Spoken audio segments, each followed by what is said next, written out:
Welcome to Scoop Owners Thursday. A lot going on. Bill O'Brien, a lot going on in the Woody Hayes. Got a workout update. Who's starring? Who's killing the game?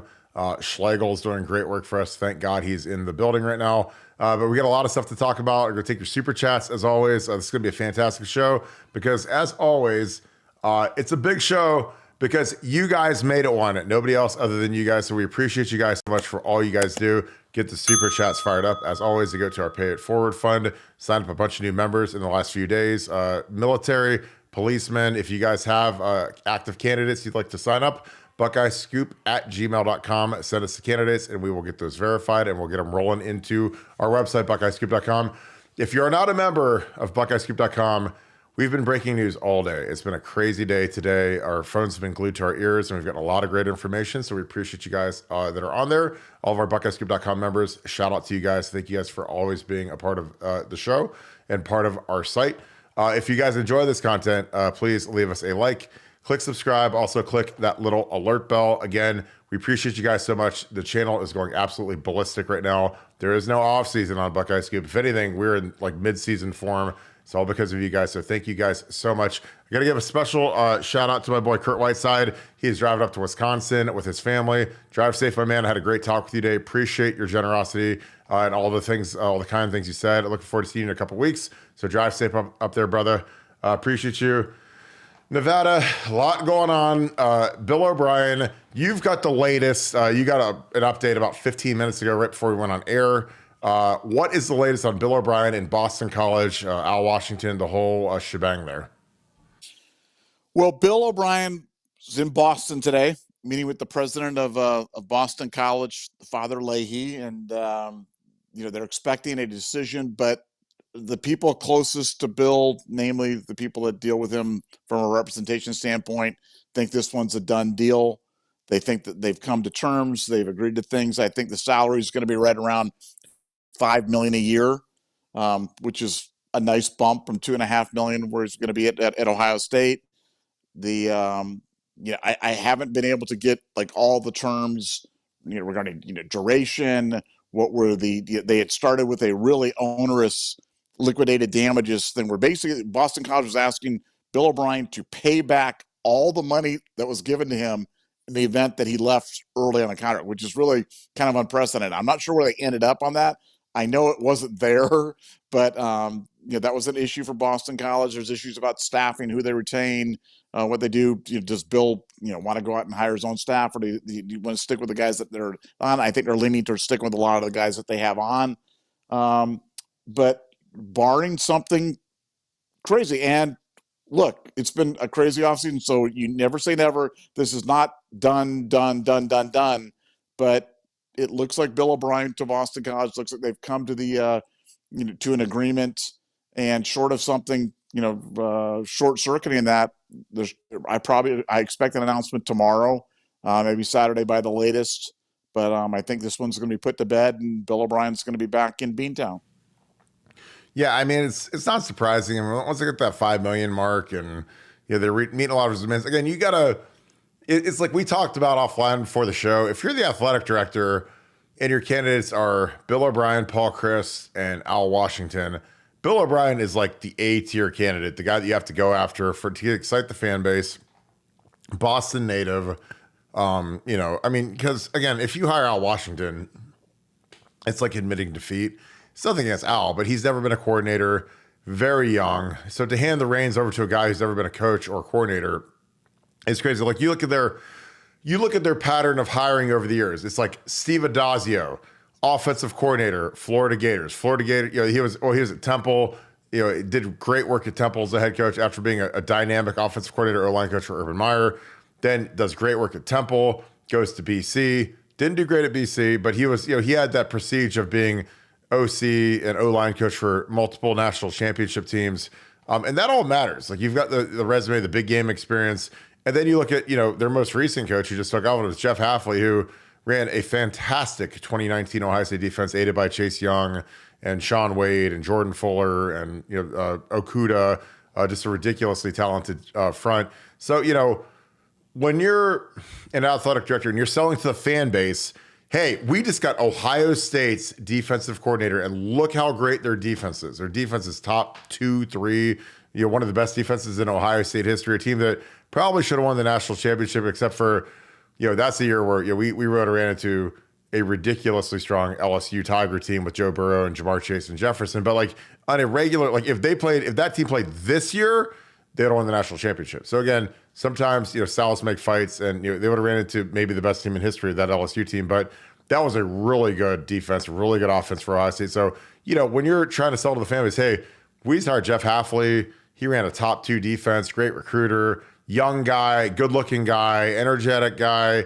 And again, you guys can roll your eyes, but all of that matters. Again, there's a reason why, guys like Rex Ryan get their stomach stapled and they get veneers, because they got to look good. They can't just look like big fat blobs with buck teeth that chew tobacco all day. So that all matters when you're trying to sell a program. And so I think it's going to be interesting. Again, I think Bill O'Brien is the chalk. I think that you've nailed it with Bill O'Brien. Again, we talked about him. He was in the Woody because, you got to be in the Woody to get, like until you officially get the job, like you got to keep your butt in your seat, because he's still going to make 2.5 million here. But if you can go make 5 million in Boston, in your hometown, in the family situation, it makes total sense. Nevada, where do we go from here if Bill O'Brien accepts the Boston College offer? Well, I mean, there's 2 spots. We talked about yesterday. We talked about Chip Kelly. Chip Kelly's in a wait-and-see mode from the Seattle Seahawks. He's been told by them that they should know shortly whether he's going to continue on, a path with them, or whether they're going to go in a different direction. That should be resolved in the next 48, 72 hours. After that, you go to Joe Moorhead. I mean, that's literally the list right now. So yeah. It's O'Brien. If he retains, or if somehow things fall apart with Boston College, it's Chip Kelly. And if Seattle doesn't grab Chip Kelly's coming to Ohio State. And if Chip Kelly goes to Seattle, in that case, then you go to Joe Moorhead and steal him from Akron. But Ryan's got a list. He's kind of working his way diligently through it. But the first domino's got to fall, which is the O'Brien thing. And like I said, O'Brien was in Boston today. By all accounts, I mean, with Father Leahy went, really, it's hard to blow that. It's not like you could walk in there, like swinging on like a bottle of whiskey or something like that and yell at him or something. I think that, O'Brien's enough of a pro to not blow the meeting with the president of Boston College. And by all accounts, he did quite well. Weird, because you have to excite the fan base. You have to excite. The biggest thing in modern college football with the NIL is you have to excite the donors. And there's rich people in Boston, a lot of rich people in Boston. And there's a lot of rich Catholics that like Boston College that are from that area. And, you have to go get a guy who's a dynamic guy. He can hang his hat on the fact that this guy used to be the head coach at Penn State, used to be head coach at the Texans. As soon as you do your first recruiting graphic, you can put, here are the guys that Bill O'Brien has coached. Why would you not want to play for him? And the names are going to say, the first name is going to be Tom Brady. So anyone in the Northeast is going to be like, well, Tom Brady, Deshaun Watson, Laramie Tunsil, Bryce Young. So, I mean, the quarterback list is ridiculous. He's put, one of the best left tackles in the NFL right now. Guys all over the map that have been under his tutelage. Jahmyr Gibbs, because that's what happens. Is like when a guy like Bill O'Brien has kind of been all over the country and he's been in the NFL, the first thing they do is say, okay, who have you coached? And let's put that on the first graphic we send to the recruits, that we tweet out, that we put on the press release. It'll say, basically like a who's who of the best players in football history across a lot of positions. So it'll be really dynamic. I mean, he's coached J.J. Watt, Clowney, some really, really good players, top to bottom, first overall picks, first round picks that were really dynamic guys. And I think guys will be excited about that. So, again, was I excited about him? Yeah. Do I think that this thing's done? Yeah. Could some, spectacular collapse happen at the 18th hour? Maybe. I don't know. I've seen crazier stuff in coaching. The thing I know about coaching is that until that ink is dry, man, nothing matters. But I think, there will be egg on Ryan's face if this happens, because you hire a guy, you trust a guy, get everybody excited about the guy, and then all of a sudden he just pulls the rug out from under you like Bill O'Brien potentially is going to do. And again, Ryan couldn't predict that Jeff Hafley was going to leave and go to the Packers. That's just one of those unforeseen things. It's like it's like a tree falling in the middle of the highway and you run into it. But I think that if he gets Chip Kelly, that is the ultimate come up, because that is an upgrade from Bill O'Brien in my personal opinion. In college football, modern college football, Chip Kelly is the most dynamic offensive coordinator you could ever hire right now, because he runs the quarterback, so he'll run Will Howard. And again, I talked last night, I said the word synergy probably 80 times last night, but when you've got him and Justin Fry have a fantastic relationship, and I checked about that today just to say, hey, when Justin left UCLA, were there any hard feelings? Was there any bitterness? Was there any anger? And they're like, no. It's like, Chip Kelly is a very realistic dude. He's like, look, dude, you're going from being the O-line coach at UCLA to being the O-line coach at Ohio State. That's a huge jump in prestige, profession. He knows Justin Fry wants to be a head coach in short order. And it's a lot easier to do that when you're the co-offensive coordinator / line coach at Ohio State than it is the co-offensive or being the offensive coordinator / line coach at UCLA. So Chip Kelly is like, he's been in the profession. He's coached all over the country. He gets it. And he's the kind of guy that would encourage Justin to go spread his wings and go to a place like Ohio State and go really be challenged, be in the pressure cooker, coach the best players in the country, recruit the best players in the country. Because when you're at UCLA, you're not recruiting 5-star guys, A-tier guys. You might get one every 20 years, but you're not getting it like at Ohio State, where you got to go get after it and you got to go against Georgia and Bama and Texas and across the country, because like UCLA is not recruiting against Texas and Georgia. So I think that the fact that they have a fantastic relationship makes Chip Kelly very intriguing. And then obviously, the mentor relationship between Chip Kelly and Ryan Day, and that how deep that relationship is. That's why I think he's the slam dunk. He's the grand slam to win the World Series, is getting Chip Kelly. Nevada, what are your odds of us landing Chip Kelly as our next offensive coordinator? Well, it's kind of dual. One, you've got the Boston College thing with O'Brien, so I'd say that's like 97%. And then you've got what are the odds that Seattle takes Chip Kelly there? So I put that at maybe 60%. And so I guess then the accumulated odds of 60 times 0.97 times 0.9. So I go with like 44.4% or something like that, roughly. That's just an estimation or something like that. But it's definitely a live possibility. I mean, I can just imagine like when Justin Fry got hired, that Chip Kelly sort of going, hey, Justin, when you go over there, can you put in a good word for me there with Ryan Day? When you don't forget me over here, buddy. But no, Chip's been doing everything he can possibly do to get himself fired from UCLA, get himself out of that situation. And I think he would love nothing more than to escape to Seattle or escape to Columbus and get his hands on the Cadillac that is the Ohio State offense for 2024. Yeah, and that's why I don't sweat it, because if this job comes open again, you're gonna have 80 applications from big time guys within 10 hours. I mean, like Ryan Day's mailbox will be stuff. It'll be like when Urban got to Ohio State, and it was December 2012. And I love doing the way back machine. It was December 2011, and I remember like in his mailbox there were like 100 letters. Hey, coach, Jay Paterno, Trooper Taylor, Paul Petrino, just a laundry list of candidates that were begging to come here and work at Ohio State. And like now for the OC position to be open and for Ryan Day to give up the sticks and give up the controls of the offense, like I can't imagine the quality of candidates he's going to have. I think it's going to be fantastic because, if we get Joe Moorhead, fantastic. If we get Chip Kelly, best possible scenario. And then whoever else he's considering, this is a team that is loaded at every position. The offensive line is coming along. If Ozzie from Boston College jumps into the portal, it'll go crazy. But again, it's already crazy because you've got 2 first-round running backs, first-round skill guys. You've got a great line. I mean, it's just nuts at this point. So it'll be interesting. Got a couple super chats. I'm going to knock these out real quick. Dick Buck, Nevada for president. That would be amazing. Yogi's tomorrow. Kirk, maybe. We're going to see what we can do. Nevada, would you run for president? Man, too many skeletons in my closet, man. Just can't do it. Too much work. Too much work, man. It's like too much work. And like I said, unless I could run on some sort of libertarian platform or something, but really, really, really libertarian.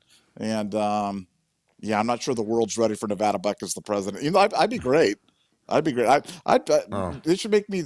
They should make you the head of NIL and me like the president of the university. Even though I like the current president, but the two of us that are wreaking havoc on Ohio State football, that I should be in charge of like fan experience at Ohio State. That would my be God! good. Please, God, make you the because I mean, what you did with the Dayton Dragons. I mean, imagine if you could do it with the Ohio State Buckeyes, like the A-list show in town. Imagine what you could do with that. It'd be crazy. That would be that'd be so much fun. It's so easy. All it would take is just a little effort. Here's the great thing: they've done so little for so long. Anything you do would be met with like wild acclaim. So this would be like shooting fish in a barrel. The bar is just so impossibly low. It's crazy. It really. John A. Shout out to thanks for the 5. Shout out to John Simon, and the only guy that can make him look small is his dad. Laugh out loud. You guys are doing great. Love the show. Appreciate you, John. John Simon's dad was one of the greatest dads in the history of mankind. He gave me a Simon's Gyms hat. So Johnny Simon. This was a great story. Jim Tressel told me the story about Johnny Simon. When he was recruiting Johnny Simon up in Youngstown, he went to Cardinal Mooney, and, Johnny came in 2009. And, Tress goes in, every head coach does a home visit. They do one home visit. You're allowed to do one home visit as head coach. He goes to Johnny Simon's house, and, they've got a nice, house in Youngstown, but nothing crazy, but like a nice house. The entire front of the house is nothing but a gym. Bench press, squat rack, leg extension, leg press, leg curl, pull up bar. And Tress was like, I can see where you guys are, because his dad and Johnny started lifting probably when he was 3 years old. And I mean, it was just funny because their whole house, instead of having furniture and like kitchen, dining room table, whatever, they had a squat rack. And I was like, that's when I knew that I love Johnny Simon. Johnny Simon is one of the greatest Buckeyes ever, one of the hardest working Buckeyes ever. Just like, I mean, he's one of the top, maybe the toughest Buckeye that's ever lived. But the fact that you had like a squat rack where you're like in your house, like when you move into like a new house and you've got your wife and she's like, oh, I'm going to put the dining room over here, living room over here. Johnny Simon's dad's like, nope, squat rack goes right there. Bench press goes there. We got a platform to do hang cleans right there. And like, I love that. Now I could never get away with that because I get whipped. But I would love to do that at some point. Nevada, do you have a squat rack or a hang clean bar or bench press in your house in the front room? No, but do you have that legendary picture of him and his dad or something like that? Like his dad is like a combination of like ravishing Rick Rude and Brock Lesnar or something like that. Oh my God. Let me see if I can find it. I mean, his dad was huge, and he did have the Rick Rude mustache. I mean, he was amazing. I mean, his dad was one of my favorite dads ever. But no, this might be it. God bless. He does look like Rick Rude. All right, I gotta send this to my computer, but he looks just like Rick Rude. That's amazing. That's crazy. I mean, I've never seen this. This is like his signing day photo. Let me put this on real quick. This is so memorable. Oh my God! Look how big he is. Look at his head. Wow. This is like Burt Carton circa YSU game or something. Look at that. That's like ravishing Rick Rude, but he weighs like 350 and he probably benched 700 pounds. He did like a 1,100 pound squat and a 700 pound bench before he went to Johnny's like. So, but that was Mr. Simon. Like Mr. Simon was a big. Now I was strapped up back in the day, so he respected me because he knew that I was probably stronger than he was. But like, look how big he looks. Look at Johnny. Johnny's like a Division I Ohio State defensive end, and he looks like he weighs like 190 pounds next to his dad. That's an amazing photo. But he does look like Rick Rude there. Maybe older Rick Rude because he doesn't have the long mullet, and he doesn't have the tights with like whoever's wife spray painted on it. But that's a different topic. But yeah, I've never seen that photo. I'm glad I found that for you. David Fennell, thank you for the 5, brother. Appreciate you. Chip Kelly's an absolutely insane hire. The real question is, does he bring Bob level accountability to that room? I disagree. I think Chip Kelly would be an amazing hire. I think he'd be the perfect hire after this debacle. Nevada, would Chip Kelly be an insane hire? Well, I mean, I think he's saying it would be an insane. I'm taking it that's an insanely good hire. Got it. Yeah. That's how I took it. And Okay. the question about accountability. I mean, look, Chip's a serious guy. I mean, Bill O'Brien's a Oh serious yeah. guy.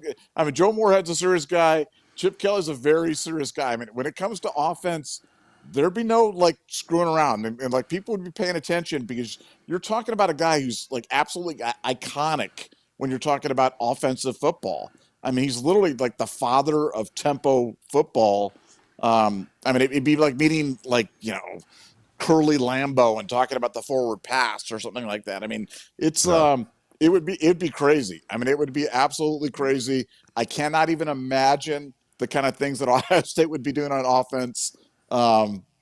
Because Chip would he's done some amazing things with offenses that weren't 1/10 as talented as this Ohio State team, top to bottom, offense, defense, whatever, maybe the most talented team I've ever seen. I mean, maybe the most talented team I've ever seen. I mean, they're up there with the greats. And when you throw on top of not only deep and loaded at every position, but motivation. I mean, motivation was the one thing that was lacking in 15. We were talking about how great all those guys were, but look, they're coming off a national championship, and that's just a different level of motivation than guys that have been shut out for 3 years against Michigan and much maligned for it. I mean, you always want to beat Michigan. You always are motivated to do it. But when you talk about that hunger and you talk about those hungry teams, it doesn't get much hungrier than 2024 because we've been starving for 3 years. And so, overwhelming talent and motivation, great staff, great schedule, expanded playoff. Boy, I like our chances. Buckle up. Yeah, I think it would be absolutely insane just because, you got to remember how many guys turned down an opportunity to leave early. I mean, we had like 8 or 9 guys that could have gone pro that in the past pre-NIL probably would have gone pro. Guys like Trey, Jack, JT, obviously, Denzel. It's absolutely crazy how many guys decided to come back for, well, that's right, Emeka. I mean, those guys are all high-end guys, and they don't have any jewelry. They don't have any gold pants. They don't have any rings. Like, they're just, they've had nice careers and they've had, numbers and stuff, but nobody cares about numbers. They want you to be an All-American, win a national championship, win the Big Ten, beat Michigan. And it's kind of all in front of them, which is what's exciting about it, because I think that, there's a different level of a mentality right now because these guys they're really hungry. Daniel O'Leary, thank you for the 5. Appreciate you, brother. I hear the phrase show cause thrown out all the time. What does a show cause mean, Nevada? Well, basically what it means is that if a school was to hire a thing, they'd have to show the reason why they're hiring a coach and why they shouldn't be subject to the same penalties that are following that coach. That's basically what it means. It basically just it's like a stamp that kind of goes around with somebody were they to leave one job. So you couldn't just leave one job, go on to another job and escape sanctions or just be like, hey, Yep. no harm, no foul. I'm kind of moved on. So they would have to show cause as to why they would do that. And, for coaches, it's just basically a knockout. We talked about the Alabama baseball coach.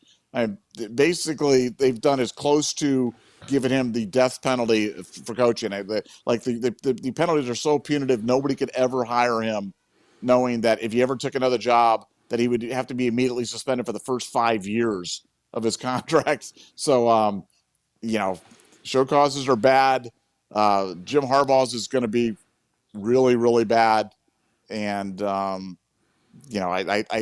it'll be interesting to see if they can link it to other people so that we'll see if other guys get the show cause too. Not sure about that, but for Harbaugh, why do you think he got out of there so fast? Because he's going to get hammered with a long. And he's done college coaching. I mean, not that he would have ever come back anyway, but that thing will follow him around forever. Yeah. So again, I looked it up and Nevada nailed it. So this is great. Show cause penalty is an administrative punishment ordering that any NCAA penalties imposed on a coach found to have committed major rules violations will stay in effect against that coach for a specified period of time and could also be transferred to any other NCAA member school that hires the coach while the sanctions are still in effect. So Nevada nailed it. So it's like you can't just screw up a program and then just jump ship and all of a sudden, like, oh, I'm not at Michigan anymore. I'm at Washington, or I'm at Stanford, or I'm at Ohio State, whatever. Like, leave the penalties at Michigan. They follow you. So that's what a show causes. So great job, Nevada. That was a nice little gotcha question that you aced. I like that. Thank you. David, and David Fennell did clarify, and I appreciate you. This is why the beauty of you guys that have my phone number. Texted me, he said it was Chip Kelly's an absolutely insanely good hire. So thank you, Nevada, for correcting me on that. I thought you meant it was an insane hire. Completely my fault. David is one of the great ones on here. Thank you for always being on here, brother. I appreciate you so much. Dave Mathis, thanks for being a Scoop Ultra member. Again, the Ultra memberships are growing like crazy. We're going to do a film breakdown pretty quick here just for Ultra members. It's going to be awesome. So we'll get that in the can pretty quick. I'll probably break down a couple games from last year and to show you what was really going on and why we were successful or not successful, so you guys can get a little bit of an education. And then we'll do a question and answer session afterwards. It'll be fun. I met CH last night at the Free for Military Super Bowl experience. Super chill guy. Who do you think transfers out of quarterback this summer, if anyone? Well, I assume that means CJ instead of CH. I'm looking at my keyboard and the H is next to the J. So I'm assuming you met CJ at the Free for Military Super Bowl experience. CJ is one of the best. Who do you think transfers out? I mean, obviously there's a big question if Devin can stick or not, if he wants to stick or not. But other than that, I think that the rest of the guys are pretty locked in. I mean, Aaron Joyensen obviously are going to battle. Linky Keenholz is going to battle. Does Devin want to sit for another year? And what are his opportunities? Because again, I said it last night or a couple of nights ago, Kyle McCord went 11-1 as a starter at Ohio State, third team All Big Ten. And he was choosing between Nebraska, who literally, he thought he was committed to. And then they said, nope, we don't want you because we're getting Dylan Raiola, and Syracuse. And Syracuse is terrible. So if those are his options, it's an 11-1 starter for his last year of eligibility. What are Devin's options going to be for his last couple of years of eligibility? That's going to be the real interesting question mark. Nevada, do you think anyone transfers out this summer from the QB room? It's so hard. Like I said, I hate, and I don't hate the question. I love the questions, but, I just think it's unfair to speculate on transfers. I mean, I've said before, so this is no mystery or no something. Aaron Nolan's dealing with some issues coming into college. And I'll just leave that out there that, having nothing to do with, football or his abilities to do that. But, he's got some things to figure out. So I'll just leave it at that he's the chickadee that I'm the most worried about in terms of kind of figuring things out. There's always somebody on the roster that you're kind of looking at and kind of going, hey, okay, we got to get some things straight. And, Ayers one, I love that kid. Love him as a player.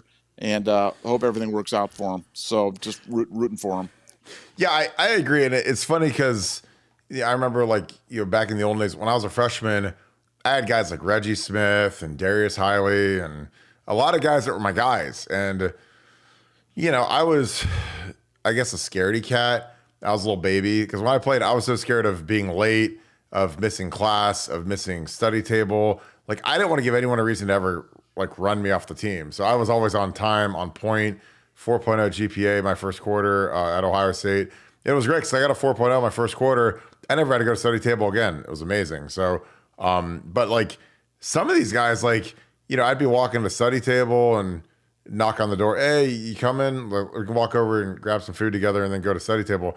And nah, I'm not going. I'd be like, okay, great, whatever. And I remember I talked to Jim Haycock and I was like, hey, how's Reggie doing?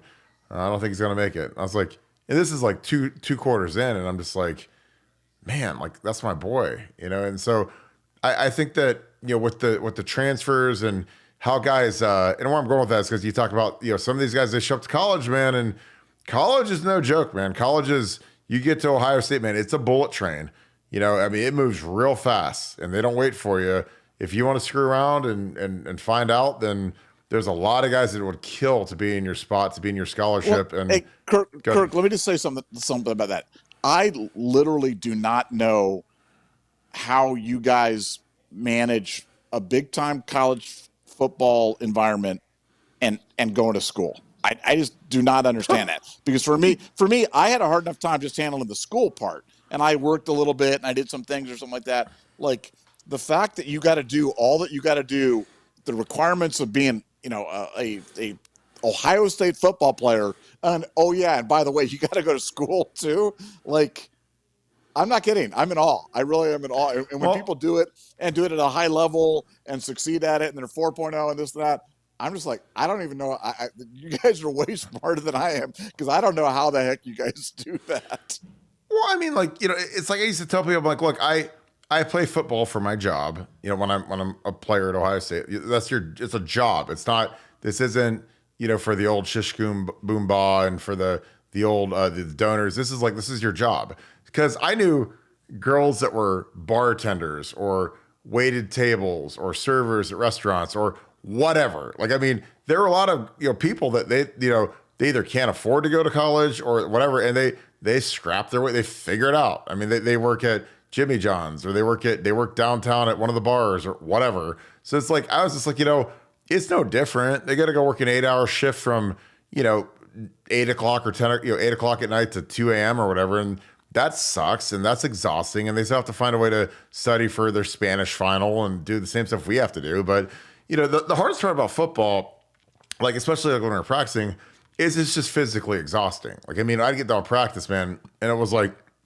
there were times where, if it's like, hey, should I study for another hour or another 2 hours, or go to bed and get another 2 hours of sleep so I'm better prepared for practice tomorrow, I would just go to sleep. Because I'm like, if I get a C on an exam, or even like a D on an exam, nobody knows. But if I go out and lay an egg versus Michigan or Penn State and I suck because I'm tired and my body's fatigued and I'm not recovered, the whole world knows. And the whole world will absolutely dog you and hate you and dog cuss you. And so I was like, I'll take that C minus, and C's get degrees. And I was like a 3.6 guy by the end of my year, but it's like, I didn't care about if I got a C on a test, because I needed to be ready to go against Penn State. Because again, so you can call me not a student athlete, but I got an MBA from Ohio State from Fisher School, so I did all right. But I just figured out, man, when I was really tired, let's get that sleep and get that body right, because we got to go to practice or get ready to go to war on Saturday. And that was how I did. But I always looked at it because a lot of the students that weren't from means, they weren't from money, they'd have to grind. They'd have to go they'd have to work a job, so they'd have money to pay tuition or pay for the apartment, whatever. So that's how I always kind of equated it. Because a lot of students, they don't just go to class for 4 hours a day and then just go lounge around and chill at the Starbucks all day. They got to go do something and be productive. So that's how I looked at it, because our students worked really hard, and I respected that. And again, I never took for granted that I was on a full ride. Because again, like people say, oh, it's a full ride, but it's like, I didn't have any debt. I got 2 degrees with no debt, and it was because I worked hard. When I worked at Ohio State, as a grad assistant, they paid me $17,000 in a year. And I was working like 90. The 12, I worked harder than any other year of my life. But I got my MBA done, and I worked for Urban, and away we went. Cajun Buckeye, thank you for the 10. Appreciate you, brother. As always, thank you guys. You guys are like loading up these super chats, so I appreciate you. Chocolate chip cookie. I'm not going to say that on my thing. Zach Smith saying, Day ain't giving up play calling. You thinking he's going the NFL route like a lot of teams who have an OC, but they're the head coach calling plays? Well, Ryan Day literally said yesterday that he was giving up play calling. So, again, I don't know. Maybe you can't take him for his word, but I think Ryan, to take the next step in his development, he has to give up the play calling. He has to do it. Nevada, your thoughts on Zach saying Ryan is not giving up his play calling? Because there was a point in my life where I thought he'd never do it, but now if he can get Chip Kelly or Bill O'Brien or a guy who's like a monster to do it, then he can do it. But your thoughts on that? Well, I love Zach, but that's a silly take. Can you imagine? Here's the conversation. Okay, Bill O'Brien. Bill, you're going to be the offensive coordinator, and you're okay, Ryan. The first question: who's calling the plays? Well, I'm not sure. We'll get back to you on that one. So we'll leave that a little loosey goosey right there. No. That's not how it worked. And there's no chance in the world that Bill O'Brien would have taken this job without an absolute rock solid understanding that he was responsible for the offense from top. It'd be like him going to Jim Knowles going, hey, who's going to call the defense? Well, we'll just it'll be like a collaboration, and I'll let you know, and we'll kind of take a vote. No, no chance. So I think Zach's probably being provocative on this one, or maybe he was being tongue in cheek, but he's completely wrong on this one. The play calling is bye, no more. Yeah, and again, I love Zach, but I mean, I don't know how you can go attract a guy like Joe Moorhead or Bill O'Brien or Chip and not give the play sheet to those guys. Those guys are big time dudes. They're head coaches. They're not going to come there and just be a non-play calling offensive coordinator, because that's almost just you're just basically a glorified position coach. You get a fancy name on your little business card, but that's kind of it. And I think that when you're interviewing for a head coaching job, because make no mistake about it, whoever is the next offensive coordinator at Ohio State, they want to be a head coach at a big program. And again, it's been a great jump off point for Tom Herman. Tom Herman, Houston for 2 years, Texas Longhorns, best program in the country outside of Ohio State. Great resources, dream job type job. If guys do good at that spot, Ryan Day, fantastic. In 18-19, and Urban hands him the whistle, or 17-18, 19 he takes over. Urban hands him the whistle, and again, he did a great job. So instead of jumping off to Texas or Georgia, he just stayed at Ohio State and became the head coach. So I think that's exceptionally important to be the play caller, because you can sign your name next to that offense. If you're just a position coach, obviously you have a lot to do with it. If you're the line coach, the receiver coach, running back coach, whatever. But when you actually call the game and you're the guy that everybody looks at, you're the guy that has to go up in front of the offense and give the speech before the game on the beginning of training camp every morning. You're the guy they all look at. They don't look at the line coach or the tight ends coach. They look at the coordinator. So I think being the play caller is really, really, really important if you want to get a big time guy in that position. Corey Flusky, thank you for the 5. Thank you. I can only imagine what motivation Kelly might have if to come back to college if he gets a natty ring. Really has nothing like that on his resume. Well, I just think that he wants to get a better job than UCLA. I mean, UCLA is not a great job. I'm telling you. You go Google their stadium last year and go look at how empty it was. Even when they're decent, nobody cares. And so if the fan base doesn't care, the donors don't care, and in the world of NIL, if donors don't care, you're going to be up the creek. And now they're moving into the Big Ten, and they got to go play, Wisconsin and Nebraska and Iowa and Ohio State and Michigan, all these physical teams, in the kind of the middle of the country, and those are long trips.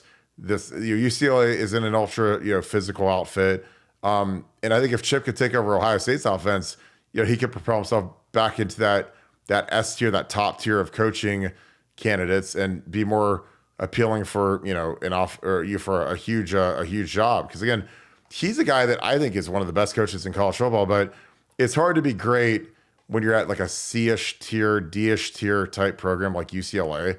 You know what I mean? Because you can put Urban Meyer at UCLA and they're not going to be that great, because and obviously LA and California have great recruiting base, but when you don't have the money, and then the other thing is, and I talked about this the other night, if you're a coach and you make $500,000, if you live in Ohio, Columbus, Ohio, you can live like a king. And that's kind of the mean salary for our coaches. We got guys that make $1 million, $2 million, whatever.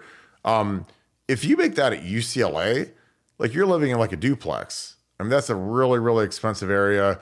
If you want to live anywhere near the facility, because of course you can live 90 minutes away and inland and, live in a nicer spot. But I mean, the money just doesn't go as far out there. So it's hard to attract top-notch coaches when they got to live, in a more menial state. But again, that's my opinion. Nevada, your thoughts on Kelly? Do you think he's coming here to get a ring? Obviously, that'd be huge. I think whoever takes the spot as the OC is using it as a catapult into a huge job at their next stop. But your opinions, Nevada? Well, I just think I talked to a fairly well-known media personality that'll remain nameless, but we were talking about jobs, and he's like, look, the 2 best jobs in all of sports right now are NFL head coach or college football coordinator. And I'm like, why college football coordinator? He goes, because you don't have to deal with all the NIL stuff. You don't have to deal with the donors. He goes, you have to remember, this is all new. And this is what's driving these guys out of coaching right now. They're looking at it and they're kind of going, this isn't what I signed up for. They all dreamed of being a college football head coach, and they're like, this job kind of stinks right now. It's not a great job. And if I was, when realize you only have a finite number of years on the planet and whatever you're doing, like if you're not an NFL head coach, being a coordinator for a place like Ohio State, that is not a bad gig. That is not a bad place to be at all. You can make a lot of money. You get to coach. You may have limited recruiting responsibilities. You have no NIL and donor responsibilities. You have virtually no admin responsibilities, and you can do the best part of the things that you like the job the most. And what does Chip Kelly love more than anything else? Scheming. Loves scheming offense, doing that. All the other stuff for him are just details. What he'll get a chance to do to Ohio State, scheme offense. So it's a perfect match. Yeah, I totally agree. My man, Chris Schmidbauer, former Woody Hayes Athletic Center great, my dude. Great connect with you today, my man. Always wondered, did Gene make Urban keep Luke in 2012? I felt like they never really clicked, and Urban always had to bring in a co-DC. I don't think Gene had that kind of yank to force Urban to do anything. You got to remember, I was talking about this today. We lost 7 games in 2011, and I was on that staff. So, like, when they said we were hiring Urban, I'm like, awesome. I know that this is going to be like driving 200 miles an hour into a cement wall, but we're going to do it. It's going to be great. And I said, we had kids that were belly aching, crying, sad, angry because Mickey Marotti and Urban were so mean. And we did 5 a.m. workouts for the first 2 weeks they were there because we had a bunch of guys show up late to the first meeting because they're idiots.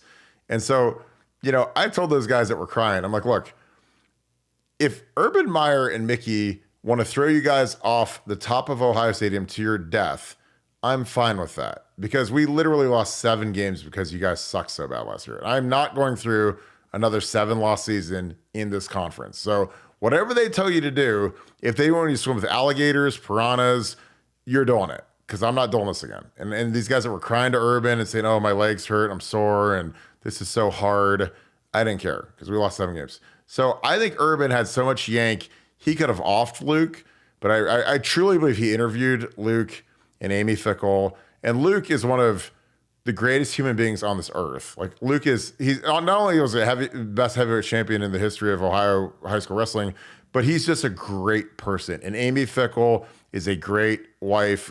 She's probably one of the greatest football wives ever. They've got like 75 kids, and she raised all of them. They're all 8 feet tall and wrestlers and whatever.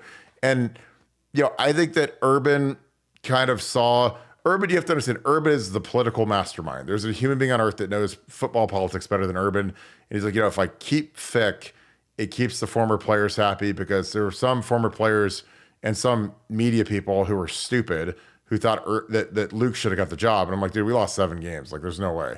But, Urban thought enough of Luke to keep him.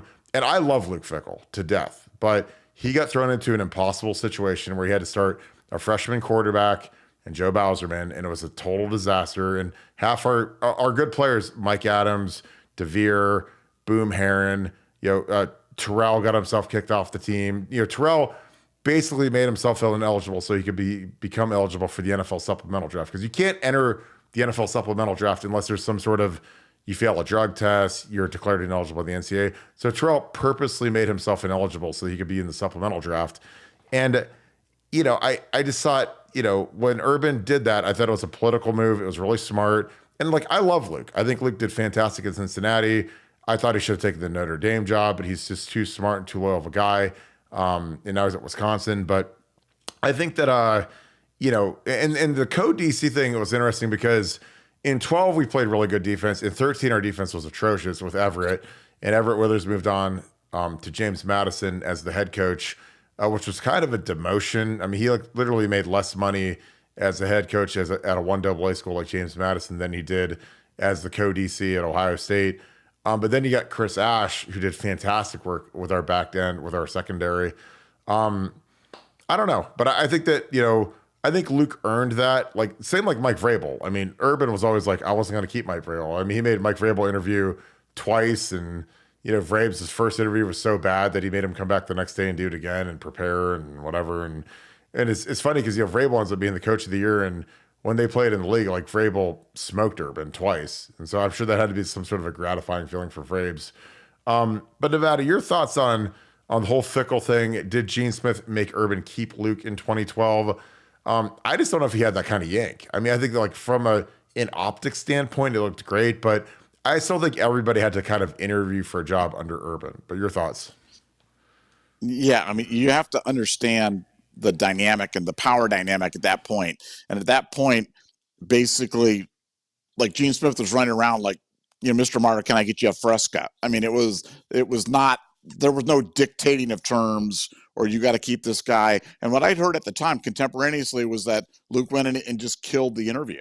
And I don't think, Coach Meyer had come in expecting to keep him on. I think after that interview, he was fully on board with doing it, but that was absolutely Meyer's decision. And Gene Smith didn't have the kind of yak to make a demand like that, nor did he make one.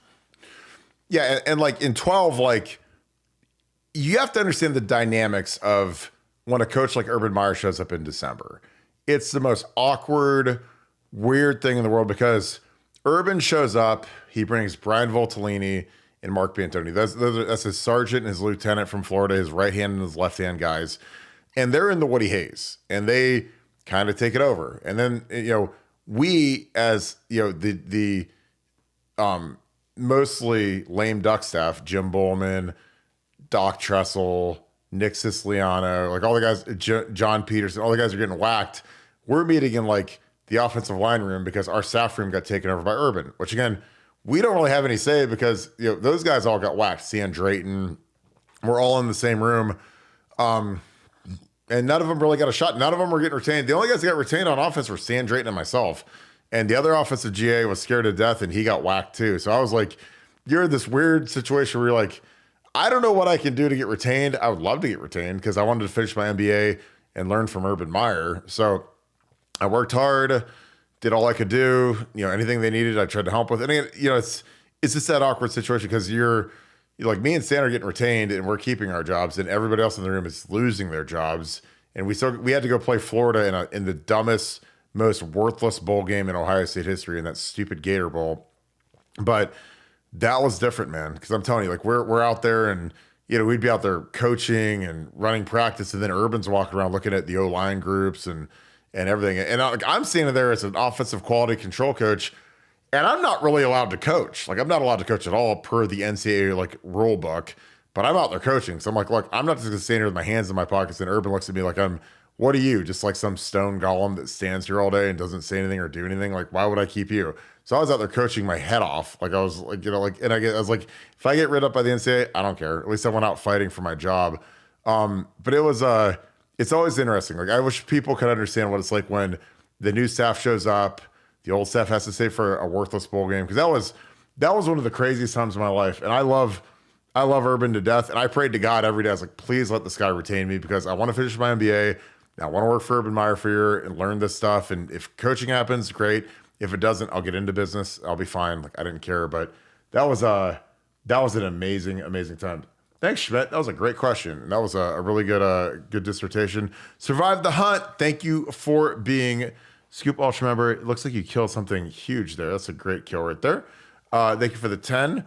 CFP naming Warde Jabba the Hutt Manual chair is such a slap in the face to the honest programs.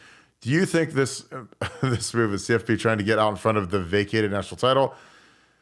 I have no idea why Warde Manuel has any say in anything because he's got to be, I mean, as bad as I thought Gene Smith was. Like these guys might be tied for the two worst athletic directors in the country, but Warde being the new chairperson of the CFP playoff is insane. But your thoughts on that, Nevada? I mean, I think it's much ado about nothing. I think it's odd. I think it's weird that the AD, that kind of oversaw the largest on-field cheating scandal in college football history is the head of that committee. But I think it was just kind of his time to rotate. I mean, think about his position right now. His position is so tenuous. Just that alone, if you took the college the sanctions side out of it, like you're talking about a guy that's everybody's waiting for him to be fired any day right now, and he's going to be the guy. That alone would make it a weird choice. But when you throw the sanctions and everything else, it's odd. But I know it means nothing regarding the infractions committee. And so I wouldn't read anything to that, but it's legitimately odd. Yeah, everything about Michigan stuff has been odd. So I don't know why this shouldn't have been odd, but it's odd. Yeah, absolutely. Philip Bielecki, thank you for being on here every night and being a Scoop Ultra member, being a great member of our community. Again, I see a lot of you names constantly, and we love you guys. Again, you guys tune in every night. You guys bring great questions. Oh boy, I was waiting for this one. Do you think Kirk would ever have transferred out portal style if the portal existed during your playing days? Nevada, do you think I ever would have transferred out if the portal existed? Wow. No, I'll say my answer is no. I do not believe that you would have portaled out, but I do. Look, I think it raises the good issue though about a lot of things would be different. A lot of college football history would be different. A lot of Ohio State football history would be different. And, it's important that we recognize how different it is in 20 and 2024. But, for a guy like you that kind of, you did it right. You knew not that you weren't ready, but you didn't want to play as a freshman, got yourself mentally, physically ready to go, and then came on and then just grabbed the job and never let it go. That's a completely different scenario than somebody who was maybe was made a starter, not named a starter, off the team, on the team, on the thing. So, yeah, I think Burt Carton's probably an easy one to kind of pencil in for 4 years. But other guys, maybe the story wouldn't have ended the same way. Maybe guys that, pick a guy. Any of these guys that had to wait till their junior or senior year to play, maybe they would have been so patient. It's interesting to think about, but college football's changed, that's for sure. I mean, I wouldn't have wanted to transfer out, but man, my redshirt freshman year when I was eligible to play, I sat out my first year, redshirt freshman, lost the right tackle job in camp, mostly because I missed spring ball. I had shoulder surgery after the season. Then I had I sprained my ankle really bad in a scrimmage. Like it was like I thought I broke my ankle in half. It hurt so bad. So I was out for the spring game. So like I had a terrible spring in 04, like injuries. I practiced for like a week. I came back and I still remember I got rolled up and it like, I thought my leg broke like in half because a guy like rolled on the back of my leg and it hurt like I was carted off, whatever. But like I remember we played Cincinnati in 04, the first game, and Jim Bowman said I was going to rotate in with Tim Schafer, who was the starter, like every other series or I'd get the third series of the first quarter and we'd see how we did. And that first half, I didn't play. And I was so angry. It was crazy. I was like beside myself with anger because, the guy in front of me wasn't good. And I knew he wasn't good. And I knew he wasn't anywhere near as good as I was. And again, as time wore on, that bared out dramatically that I was right. So I was, again, kids get frustrated. I kept my head down and I worked, but, man, it's like, whew. But again, it's hard for me to portal out because I started as a freshman. So it wasn't like I had to wait my turn because I basically took my spot because I wasn't going to be denied. But, the hard part for me is, if a kid is good as a freshman and plays good as a freshman, what's his incentive not to hit the market and just see what he's worth? Because again, some of these kids, they get like retention bonuses because they threaten guys in the program today, currently, and say, I might hit the portal. So then Ryan Day has to go call people and say, hey, we have to raise money to keep this guy from hitting the portal. So again, a lot of these kids, it's kind of like if you have DirecTV or a cell phone plan, if you call and scream at some poor customer service representative for DirecTV, magically your bill will go from $400 to like $150, and they'll give you a free Sunday ticket, and they'll give you a new TV or whatever. But if you just keep like plodding along, nothing changes. You don't get paid. Nothing happens. And I know a lot of you guys that are shrewd customer service folks are going to be like, "Yep, if I call AT&T, magically they can find me $100 in savings for the exact same plan. Oh, we have a new plan that's way better than the old one you have." And so, what I've portaled, I don't know, but I was the guys like, what's your worth on the open market? Like Caleb Downs, it was worth a fortune on the open market. But if he just stays at Bama, does he get anywhere near as much as he got from Ohio State? I don't know. You know, that's like with the Michigan guys. Like these Michigan guys, like, you know, I look at Colson Loveland.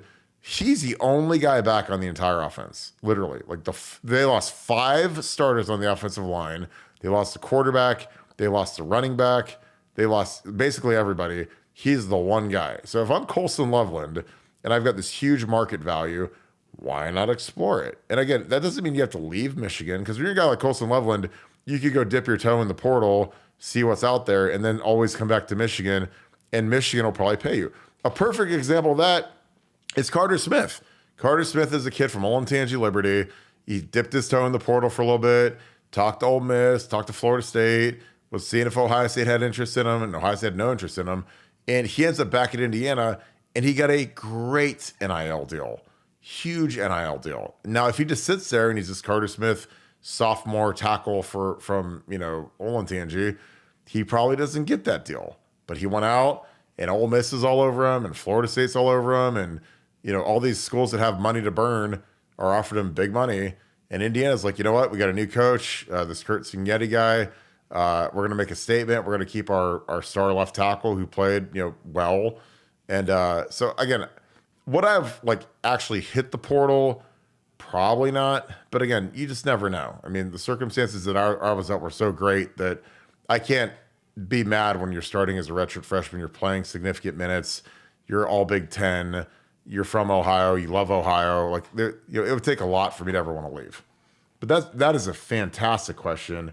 And again, that's why the show's great, because you guys carry the show, and it's just incredible the stuff you guys ask. So thank you. David Fennell, thank you for the deuce. Oh, God, man. What? Most wings and beer you've drowned in a night out?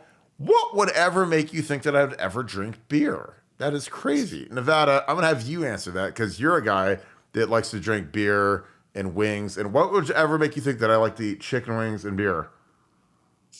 Yeah, that's an odd one right there, man. But the good thing,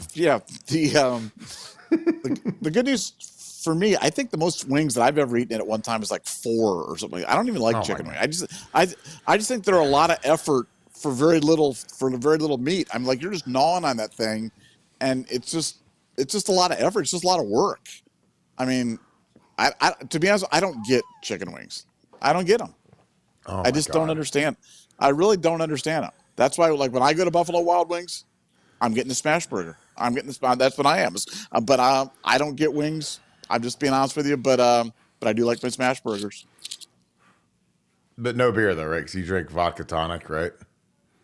I do. I'm kind of refined that way. I'm kind of a fancy lad. So I do like I do like my cocktails. You're basically non-binary at this point. That's what they call you nowadays. I don't like wings and I don't like to drink beer, so give me a vodka tonic and whatever. You ever see Chris Elliott in Cabin Boy or whatever? That's me. I'm a fancy lad. That's what it is. God, wings. I mean, during bowl practice, in '05 with Robbie and those guys, man, we'd get done with practice, and our practices were terribly hard. We'd burn a lot of calories, but afterwards, the year we beat Notre Dame, man, with Mangold and John Conroy, and we'd go to Roosters, man, and it was the wings were going down hard. Now I'm pure beat-ups, because you said smash burger, beat-ups blows Roosters out of the water. It's not even close. A better smash burgers, better everything. They have great glasses for the draft beer, the Mick Ultras, delicious. Probably 40, and beers, I can't even count that high. That is this is the content that we love, So again, God, I love this show. This is great. Paul, David, I'm going to get you on that one. I'm going to text you on that. Paul Lewis, thank you for the 50. Appreciate you, my man. Guys, if Bob goes, he gone. Do we still have a shot at Aussie? That is interesting, because I think a lot of it comes down to, do they retain that O-line coach or not? Nevada, do we have a shot at Aussie? Absolutely have a shot. Obviously, that's going to be Bill O'Brien's, priority number one is keeping him. They've got a decent offensive line. There's also another guy on the offensive line that Ohio State's looking at, I think, the center. So, there's a couple of guys on the offensive line that are kind of looking around. It'll be interesting to see. Like I said, I know Bill's going to fight tooth and nail to keep him.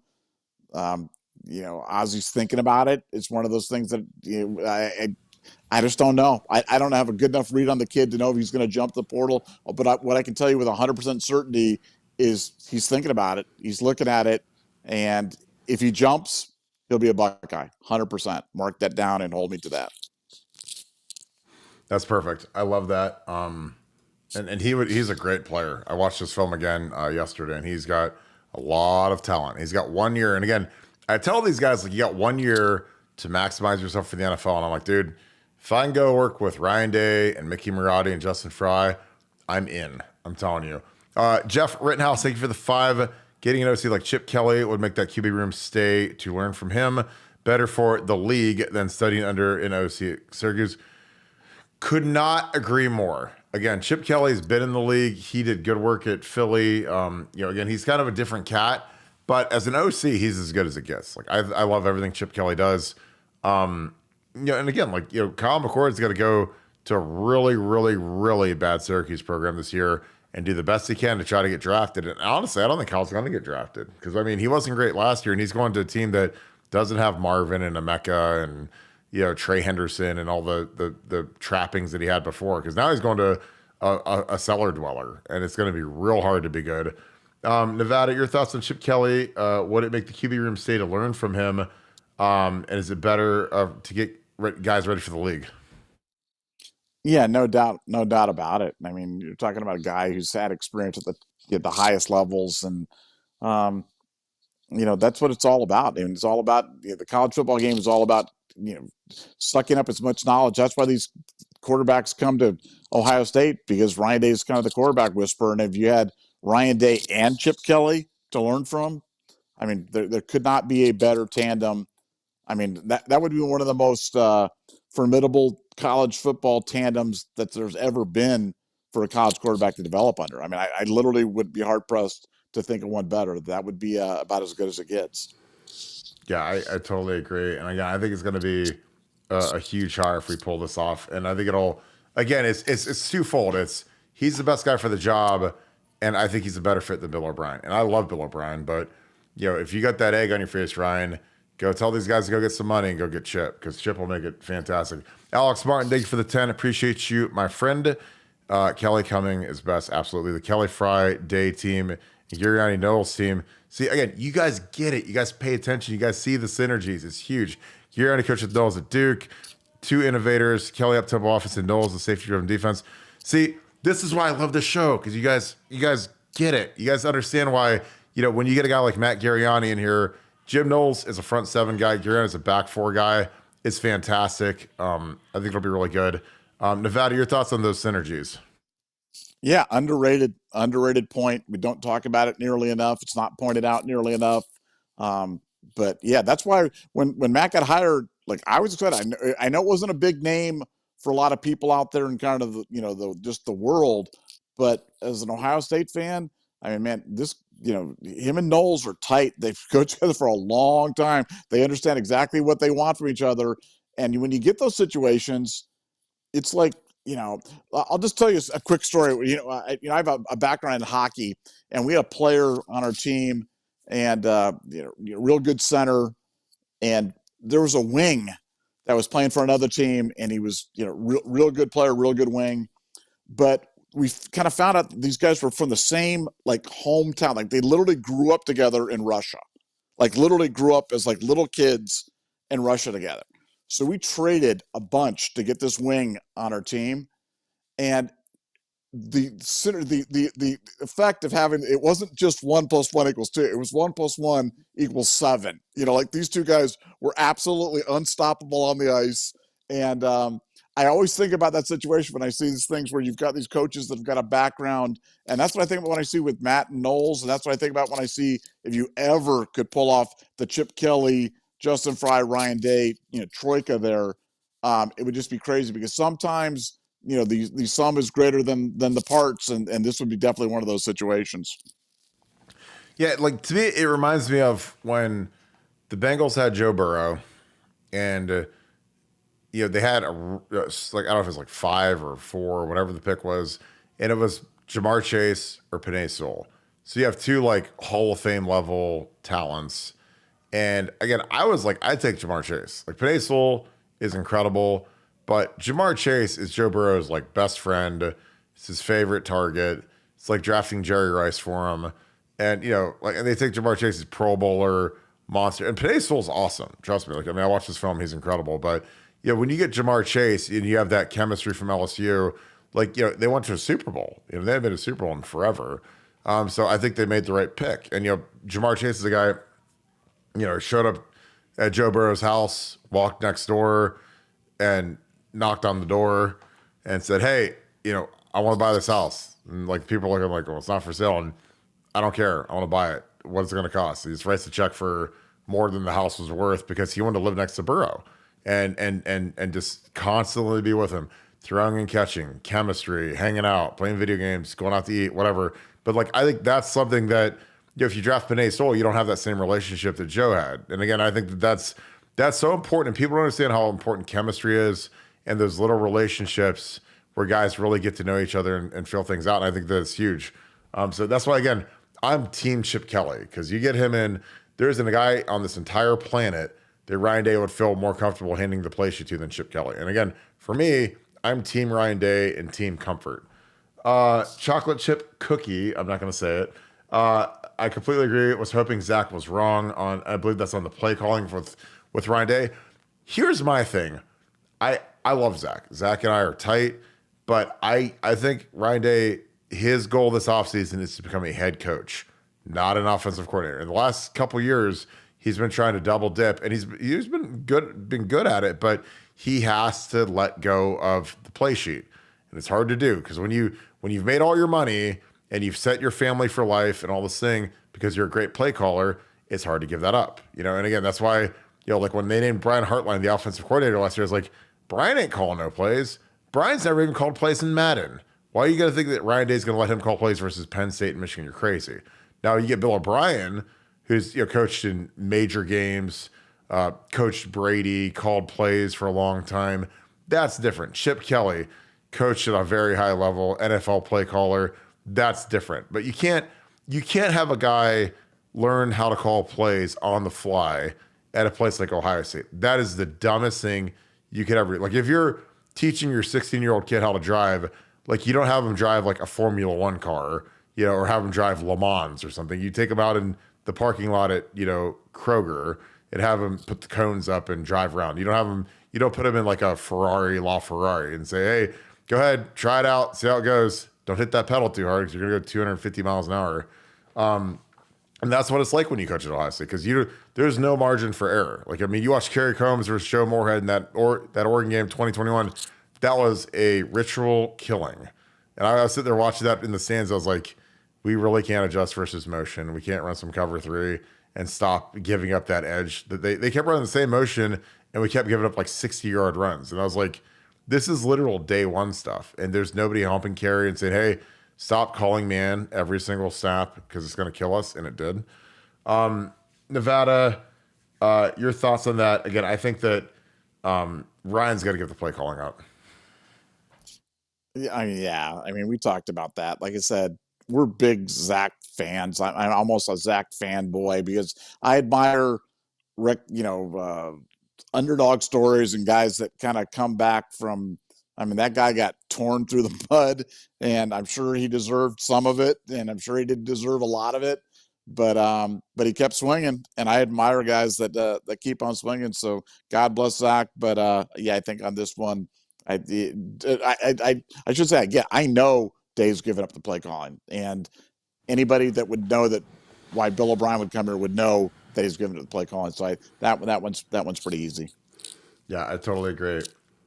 We got the couple here, Donald and Karen, the husband and wife. Appreciate you guys being a husband and wife Scoop Ultra tandem. That is amazing. Appreciate you guys tuning in tonight. Been on Buckeye Scoop all day. Bro, so have I. I mean, we hit refresh and we got our phone glued to our ear, and it is a long day. Just love the site. Shout out to Kirk in Nevada. Keep up the great work, and thanks. OH, Nevada. IO. But I think that our website is absolutely insane right now. If you're not on BuckeyeScoop.com, again, I tell people, we do this for 90 minutes a night. But the other 22 hours, and if I sleep for 30 minutes a day, it's great. We're on Buckeye Scoop. I mean, we have an incredible, our community has grown to the point where it's never been bigger. And we have more smart people, more good people. And we have more source material on here about what's going on inside the Woody Hayes, coaching searches, everything. It's insane. It's been nonstop today. And it's funny because this is like the off season. There's no off season. I swear to God, there's not. Nevada, your thoughts on, like, our site's been crazy today. Well, I just like, first of all, we're not trying to shill for members because we have enough members. We're fine. Yeah. We're going to be fine. But I'm just telling you, if you like this material, if you're an Ohio State fanatic, like most of us are that do this, come join the website. And if you don't, look, you'll risk because we don't give any freebies. There's no free trials. There's never going to be a thing. But yeah, it's going to cost you $12.99, and that's less than the cost of like a Big Mac meal at McDonald's. Yeah. Try it out. If you don't like it, cancel, and we'll and you know, hey, no harm, no foul. But I know that you'll enjoy it. I think people don't really have an idea what a message board is like, but it's like this, just kind of in written form. But as Kirk says, it goes on 24 hours a day, and it's a lot of fun. And once you get into it, it's very addicting. It's another great online community. It's like being with a bunch of friends that, you know, all the time. So if you haven't done it, I'd strongly consider signing it. And again, it's not a pitch because we're fine. We don't need members, but I'd love to have you be part of it, and that'd be a lot of fun. Yeah, no, it'll be like, again, like it's not a pitch, but I'm just saying, like, our board does not sleep. Again, it's like when you guys go to Vegas and, you know, the Cosmopolitan or the Wynn is like 24 hours a day, cracking, crazy, fun, always people up partying, gambling, having fun. That's what our site's like. It never sleeps. You can get on there at 4 a.m. and there's people debating football, debating Chip Kelly versus Bill O'Brien. It's like, it's incredible. And again, I love it because we built it like that. And it's like, we keep only good people. Like, no bad people are allowed on our site, and it makes it fun because, like, it's a very friendly, smart board. It's not a burn board. So it's a blast to hang out there. So I'd love to have you. Christopher J. Rich, thanks for the 5. How do I become a Scoop member? Hope everything is well. Well, I assume you mean Buckeye Scoop. Go to buckeyescoop.com. And there's a little sign-in deal. So you pick a username out, put in your email, pick what membership you want, and then away you go. So it's a blast. I'm telling you. Like, we've had a ton of you guys join from, because a lot of your names that are on our chat join the Scoop, and it's just cool seeing Pooh Beard and Ohio 7715 Devin. See, Tora's on there. Shout out Tora. Say Golden, my boy. Say Strapped. You guys all jumped on from this chat to the message board, and it's awesome because I'm like, there's all of our guys. All of our guys they're kicking it with us now, like, all the time. So it's great. But yeah, and if you have any questions, Christopher, just email me Barton, BARTON period 145 at gmail.com, and I'll walk you through it. Because in case it's Scoop Ultra or Buckeye Scoop, just let me know. And if any of you guys have questions, Barton period 145 at gmail. That's my email. I'll get to you guys as fast as possible. So again, I appreciate you guys. Chocolate chip cookie. I'm not saying it. Zach been tripping. He's saying Chip is a bad coach. OC.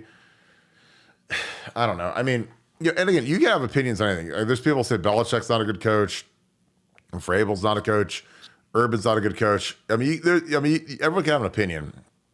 But, I mean, Bill Belichick and Urban clinic with Chip Kelly. And those guys have forgotten more about football than I'll ever know. And those guys are, I mean, Bill Belichick is, if he's not the greatest coach in NFL history, he's in the top 2 or 3. And he visits with Chip a lot, and he respects his opinion. So when a guy who's that devout of a football mind thinks highly of somebody, it adds credence to what I say. When Urban Meyer, like, reveres Chip Kelly, and, Urban, a funny story about Urban is in 2011, he worked for ESPN. And he was an analyst. He was a color commentator, basically, for the year that he took off from 10 to 12. And I remember he came to our practice on, like, Thursday when we were getting ready to play Akron. And we sucked. We were terrible. But we beat Akron like 14-0. But, on Thursdays, we'd always play music during practice and crowd noise and that kind of thing. So that was just kind of a thing that we always did under Tressel, and Luke did it. And I remember, like, Urban shows up, and, we get to staff meetings, the year after he takes over the thing, and he talked about like the Akron practice he saw in 2011 was the worst practice he'd ever seen in the history of football. He's never seen anything worse. Our guys were lethargic. Our guys were slow. Our guys were half speed. And then he's like, and they played music.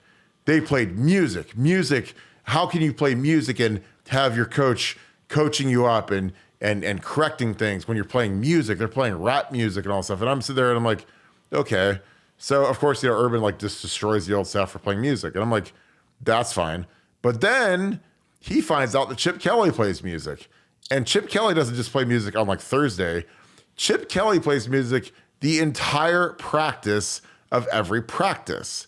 And I don't know why, but when Urban found that out, magically, you know what happened? He changed his tune on music. So guess what happens at Ohio State? You go to a practice there, it's like a rap concert. They're playing music the whole time, Monday, Tuesday, Wednesday, Thursday, every practice they do, they got music blasting. So again, that's how much Urban revered Chip Kelly. Like, I mean, Urban thought it was the dumbest thing ever that we played music. And then when Chip Kelly did it, it was the most genius, brilliant move in the history of football. So I always laughed at that because I was like, it's the same thing, except Chip did it more. We only did it on one day. He did it every day.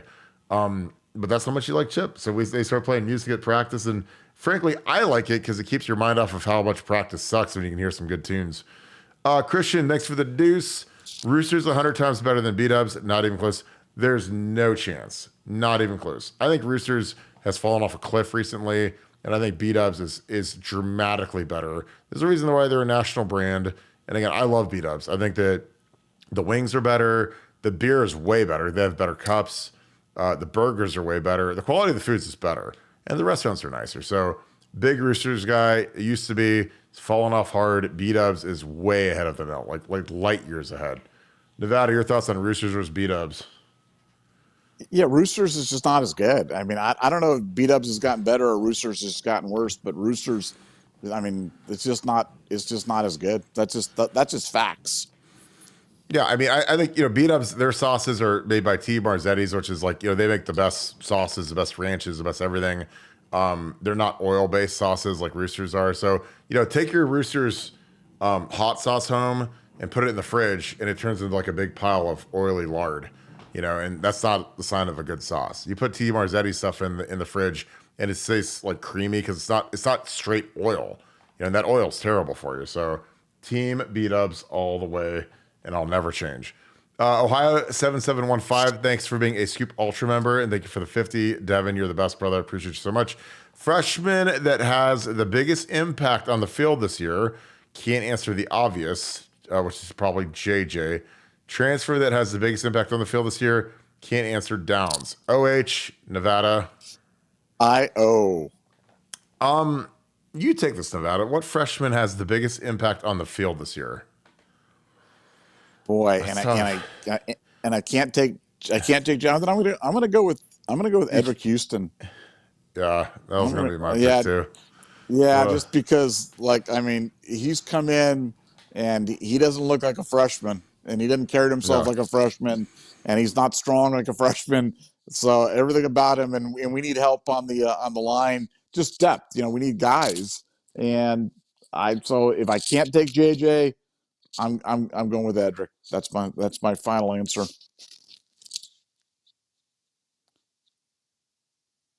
Excuse me. Like when you look at the list, excuse me for being muted for a second, there's just so many guys that are in positions that are just so deep that in normal years you'd consider them. Like in a normal year, you consider Aaron Scott, you consider Bryce West, you consider, it's maybe Peyton Pierce on special teams, Mylan Graham.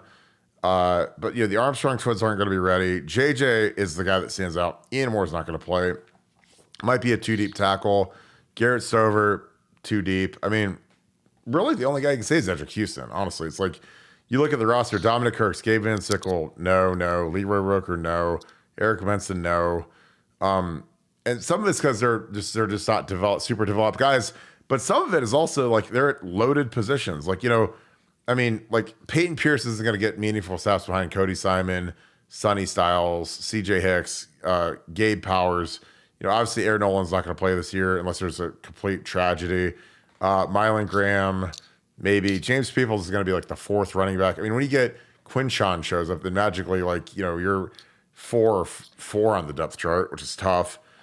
Armstrong twins not ready. JJ and Edric Houston are the two guys that you can pick. I mean, and it's hard to not say the ups because, like, otherwise you're just like Garrett Stover's not going to play this year. Ian Moore, maybe a chance to make the 2 deep. But if Ian Moore's playing significant minutes this year, this means that we've got a lot of injuries, or he's just really, really good. And Ian Moore was coached by Kyle Ralph, who was a really good high school player. Had a nice career at North Carolina. He's a head coach now. It was at Ian's school, and Ian is a guy that is really making a move in the weight room because he's been coached by a really good offensive lineman, a good technician. So he's ahead of the game from a physicality standpoint in the weight room, and he's ahead of the game from a mental standpoint. So he's been coached well by Kyle Ralph, that's huge. But even still, man, if you're a true freshman playing on the O-line, it's either because you're Laramie Tunsil and you're just a superstar, or you're at a place that just sucks. I mean, period. Like I told people, like, kids that ask me about the depth chart and playing early, I'm like, if you're an offensive lineman and you're asked about playing early, you better be like Orlando Pace or Laramie Tunsil, like the number 1 player in the country, or you're going to go to some place that's trash, is what it is. Because if you're playing early at Ohio State, that means that we've had the worst recruiting in the history of mankind, because this is how it is. The transfer that's the biggest impact this year, I mean, I got to go Will Howard just because he's going to be our quarterback. Nevada, I know I went first there. I probably jacked your guy.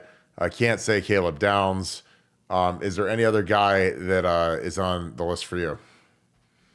I mean, nah. There may be that bum Judkins, the All-American running back. He might make a small impact. He's probably the guy, but he might be the guy, man. So yeah, I mean, it's kind of silly that we're talking about these guys on like starting quarterback, maybe best defensive player in all of football, potential first-team All-American running back. I mean, just wow, what an offseason.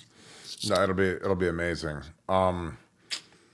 Buck Guy 1, thanks for the deuce. Why is Zach Smith saying Chip Kelly sucks as an OC?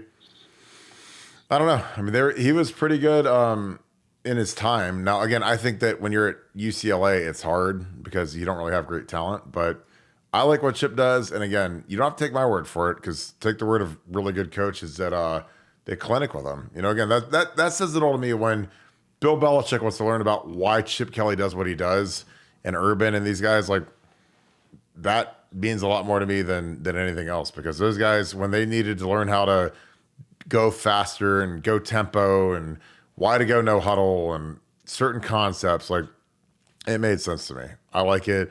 He had Charbonnet went, second round to the Seahawks or whatever. DTR, those two guys could really run the ball together. And again, the way he runs the quarterback, I love. It'll be fantastic. Nevada, your thoughts on Chip Kelly? Because I think he'd be an excellent hire as the OC.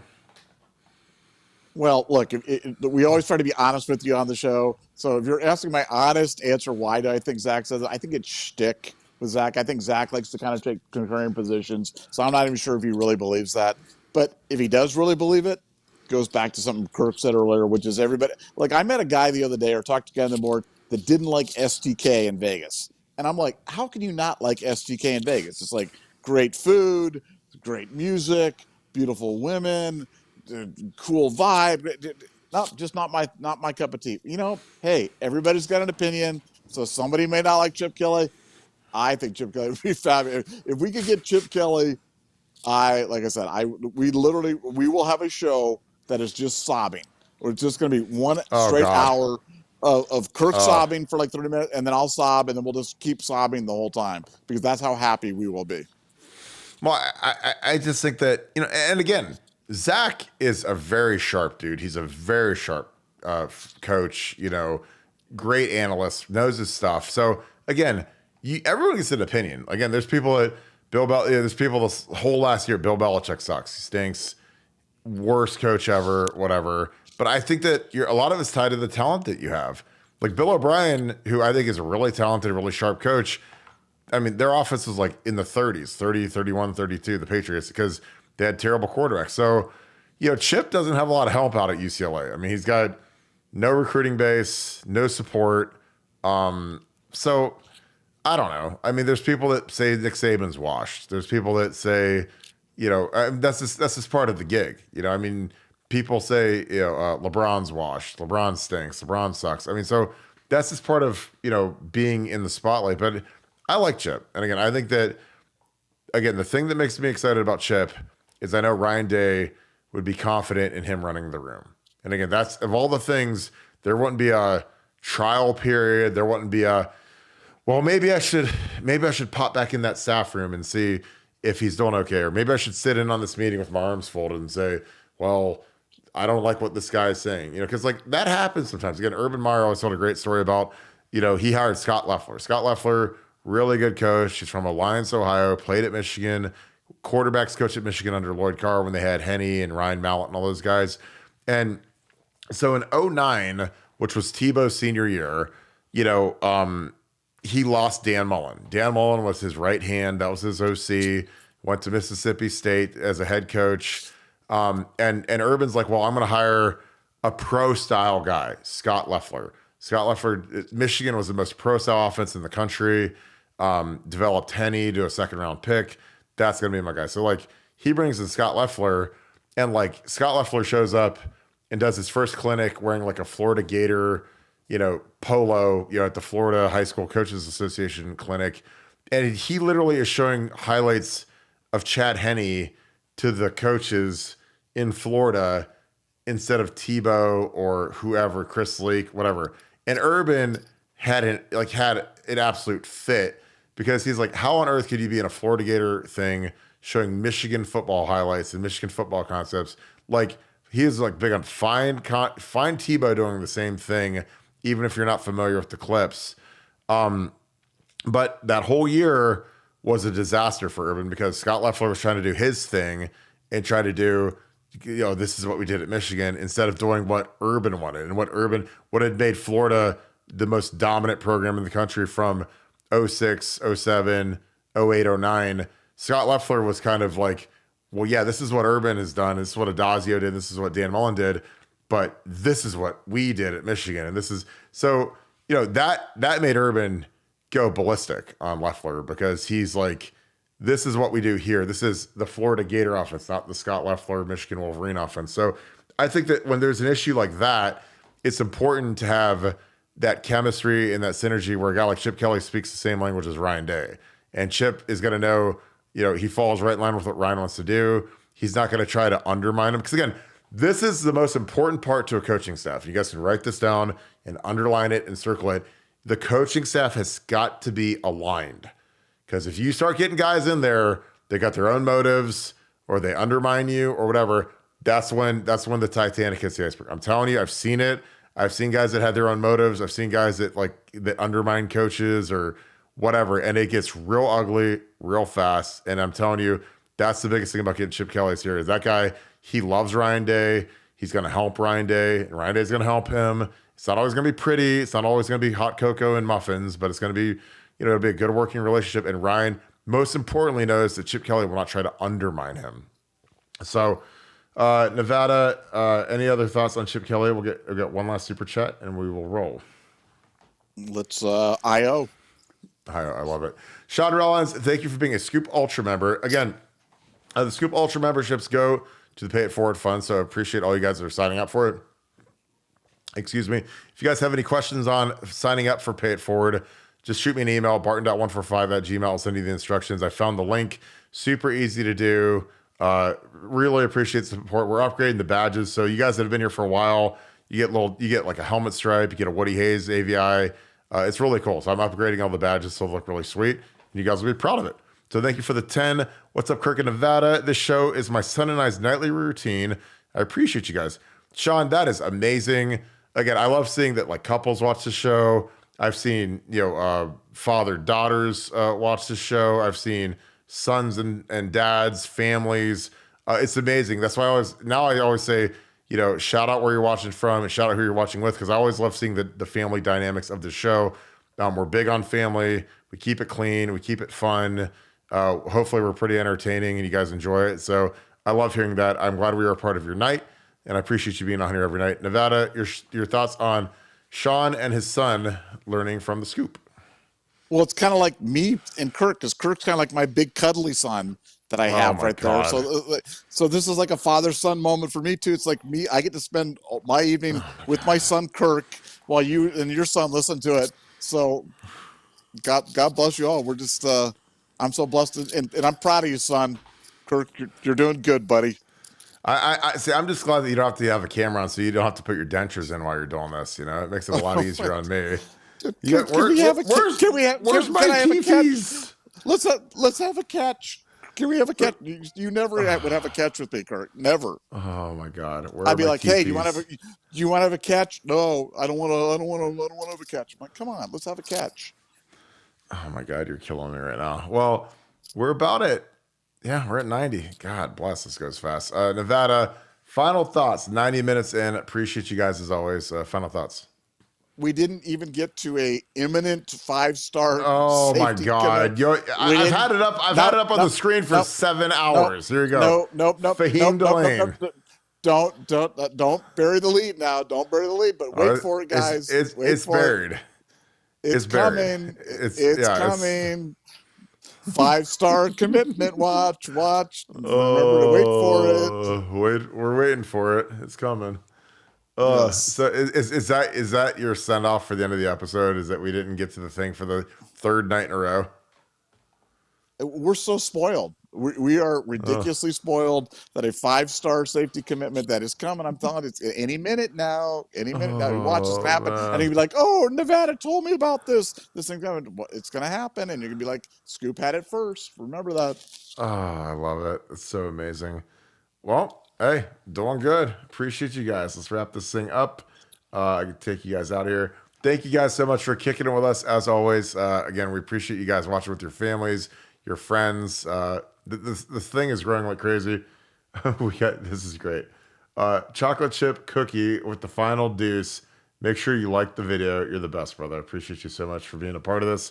But yeah, we love kicking it with you guys. So if you guys enjoy this content, if you can leave us a like on the way out the door, those are huge for us. They help grow the channel. They help promote the video. So thank you guys so much for all you guys do. If you guys enjoy this show, please subscribe to our channel.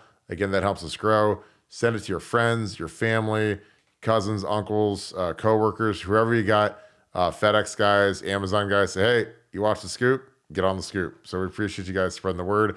And if you guys love these live shows, which I know a lot of you guys do, because when I set that link up at 7, there's about 400 of you guys in here always running that chat, and it's awesome. So again, appreciate you guys so much that are always in here kicking it with us. Again, it's like a family.